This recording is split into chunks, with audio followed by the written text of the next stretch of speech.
Hey guys, long time no talk. I know it's been a while. Hoping to be more stable going forward, but who knows? Well, I guess I do. It's a commitment thing. Anyway, so I am here in Chicago. I was in here for a conference for some business stuff, and I got stuck on a flight. And it's funny, I've been meaning to do this for a while because there's just been some interesting developments that have been happening. But this was sort of a prompting that I need to go out and really share. So yeah, I'm here in Chicago Airport, O'Hara, and just got stuck. So there's this big lesson.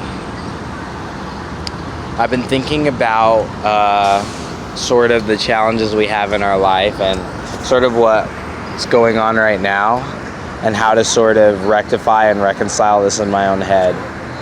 And I've been thinking all mountains have a tip, right? And I think that's when we call it the tipping point.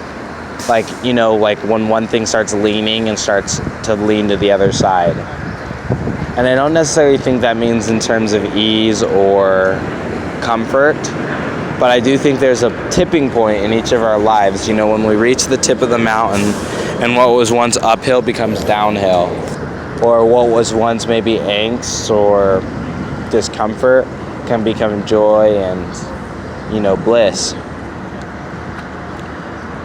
And in traditional cultures, like in the Christian tradition, we see it in the coming of Christ, right?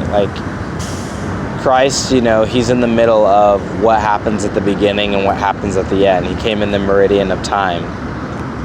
And I think also within our own lives, we have a sort of tipping point where everything that sort of comes before rectifies everything that comes after. And for some people, this tipping point is different stages of their lives. And we often dictate success by when, maybe comparatively, that tipping point happens. But as I get older, I'm starting to see more and more, perhaps the reality is not when the tipping point happens, but whether or not you're on path, either towards or away from it. Because there's sometimes we walk around the mountain or we just sit at the base of the mountain and we never take on the journey or the path to it. And it's a path that we have to walk, day by day. And we can't give up. We can't give one day. Sort of like the compounding effect of a penny, Over a month, a penny, if it compounds every single day, will be millions of dollars.